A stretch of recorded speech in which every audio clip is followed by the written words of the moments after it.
medyo nahihilo-hilo ako. Kumain kasi ako ng chocolate nung isang araw. So, ngayon parang nahihilo-hilo ako.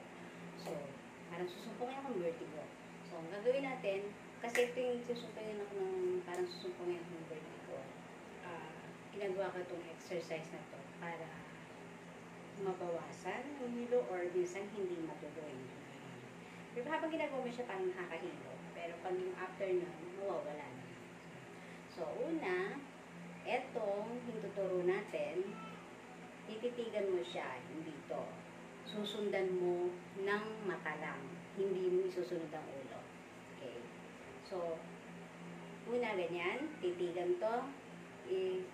Dalhin sa kaliwang kanan, dahan-dahan, sundan ng mata lang.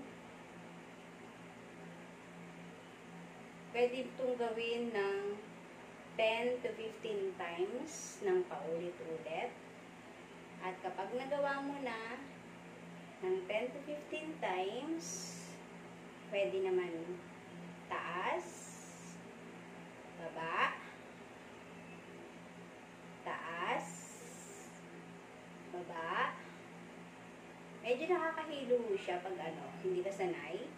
Pero after nun, kung ikaw ay may vertigo, malaking ginhawa ko. So, 10 to 15 times din. Tapos po, gawin natin siya ng paikot. Dahan-dahan. Huwag aalisin yung mata sa focus nung dulo ng daliri. So, 10 to 15 times din yan. Tapos, i-reverse natin after 10 to 15 times. I-reverse muli yan.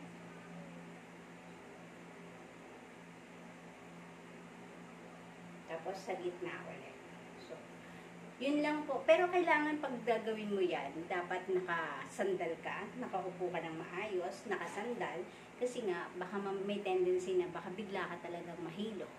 Diba? Magtuloy-tuloy yung hilo mo. So, sa case ko, lagi ako nakaupo. Tapos yun, kung papunta doon, papunta dito, 10 to 15 times, akyat, baba, 10 to 15 times, ito lang ang titingnan, yung dulo ng daliri. Tapos, paikot. Siyempre, kailangan naka-straight yung daliri, pag gano'n. Miski pag paikot na pag gano'n.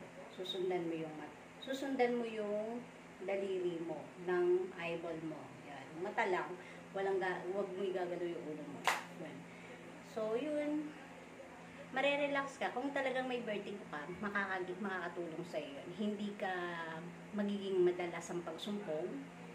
Tapos, mapipil mo na nababawasan yung hilo mo. Yun lang. Sana po makatulong. Bye! Please like and share and follow. Subscribe na rin. Bye guys! Bye, Beshi!